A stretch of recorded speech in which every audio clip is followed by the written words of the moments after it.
बिस्मिल्लाहिर्रहमानिर्रहीम। जैसा कि आप सबको मालूम है कि लॉकडाउन की वजह से तमाम स्कूल बंद हैं, तो मिनहाजुल कुरान हाई स्कूल शहजादपुर ने भी ऑनलाइन क्लासेस का आगाज़ किया है। तो आज हम क्लास मैट्रिक और क्लास 9th में भी अब फ़िज़िक्स शामिल हो गई है, तो फ़िज़िक्स का पहला लेक्चर इंट्रोडक्शन ऑफ फ़िज़िक्स पढ़ेंगे। तो ये आपको क्लास 9 में भी काम देगा और क्लास 10 में भी। तो सबसे पहले कि फ़िज़िक्स क्या होती है। फ़िज़िक्स पढ़ने से पहले हम साइंस के बारे में जानें।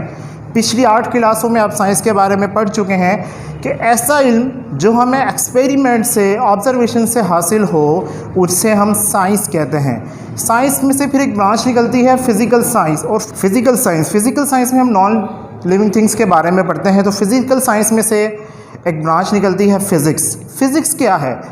फ़िज़िक्स एक ग्रीक वर्ड है, फिजिकोस इसमें से निकला है। फिजिकोस का मतलब है nature, means study of nature. आप अक्सर सोचते होंगे या आपने ऑब्ज़र्व किया होगा कि अगर हम किसी बाल को थ्रो करते हैं, फेंकते हैं, तो हमेशा नीचे की तरफ आती है।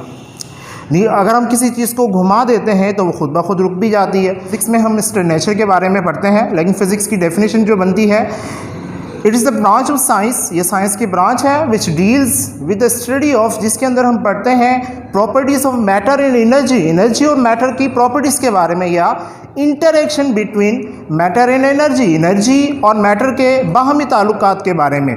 तो मैटर क्या है? आप पिछली क्लासेस में पढ़ चुके हैं कि matter anything which has mass and occupy space. कोई भी चीज़ जो जिसका वज़न हो और जो जगह गैर है वो मैटर होती है। मैटर की 3 स्टेट्स पढ़ी आपने, सॉलिड, लिक्विड, गैस। चौथी स्टेट प्लाज्मा।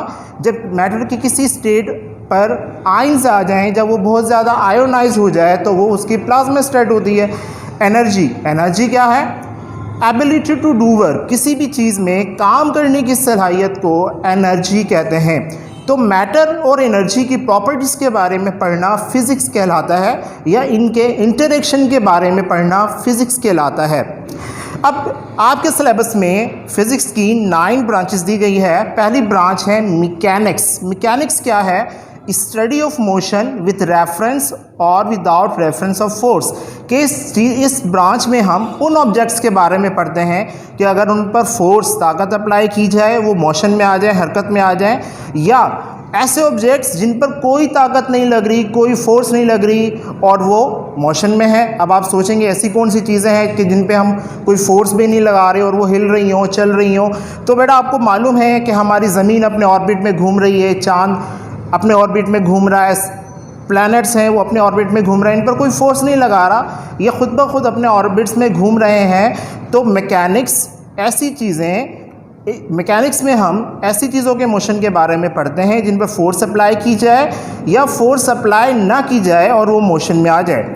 इलेक्ट्रिसिटी फ़िज़िक्स की वो ब्रांच है जिसमें हम इलेक्ट्रिक चार्जेस के बारे में पढ़ते हैं। नंबर 3, इलेक्ट्रोमैग्नेटिज्म फ़िज़िक्स की वो ब्रांच है जिसमें हम इलेक्ट्रिसिटी और मैग्नेट्स के बारे में पढ़ते हैं। नंबर 4 पर आती है सॉलिड स्टेट फ़िज़िक्स।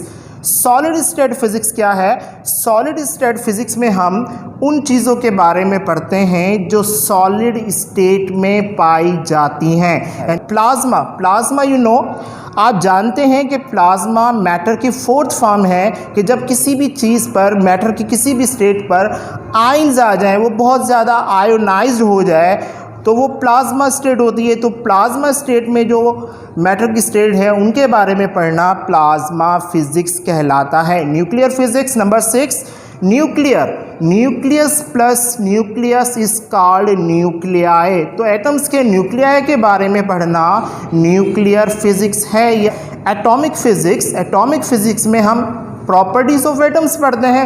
एटम्स क्या है? आपको पता है कि मैटर का वो हिस्सा जो केमिकल रिएक्शन में हिस्सा लेता है वो एटम कहलाता है। तो एटम्स के बारे में पढ़ना एटॉमिक फ़िज़िक्स कहलाता है। Astronomical physics. एस्ट्रोनॉमिकल बॉडीज़, आपको पता है जो चीज़ें स्पेस में जाती हैं, जहाँ पर ग्रेविटी मौजूद नहीं होती, वहाँ पर जो चीज़ें मौजूद होती हैं उन्हें एस्ट्रोनॉमिकल बॉडीज़ कहते हैं। और जो लोग स्पेस में जाते हैं, आपको मालूम है कि उन्हें एस्ट्रोनॉट्स कहते हैं। तो ऐसी चीज़ें, ऐसी बॉडीज़ जो स्पेस में हो या एस्ट्रोनॉमिकल बॉडीज़ के बारे में पढ़ना एस्ट्रोनॉमिकल फ़िज़िक्स कहलाता है। Number 9 biophysics. बायोफिज़िक्स में हम बायोलॉजिकल साइंस और फिज़िक्स के प्रिंसिपल्स के बारे में पढ़ते हैं। तो बेटा ये मुख्तसर सी डेफिनेशंस हैं आपके सिलेबस में फ़िज़िक्स की। अब आपने करना क्या है कि आपने साइंस की डेफिनेशन, फ़िज़िक्स की डेफिनेशन और ये फ़िज़िक्स की 9 ब्रांचेस आपने एक असाइनमेंट के तौर पे लिखनी है, इन्हें याद करना है। और स्कूल में आपको जैसे कि मालूम है लॉकडाउन के दिनों में स्कूल ऑफिस 9 से 11 बजे तक खुला है। आपने विद इन वीक, आज 22 जून है, आपने 26 जून या 27 जून से पहले आकर ये अपना असाइनमेंट चेक करवाना है, ये असाइनमेंट जमा करवाना है। यह असाइनमेंट क्लास 9 और क्लास 10 दोनों के लिए है।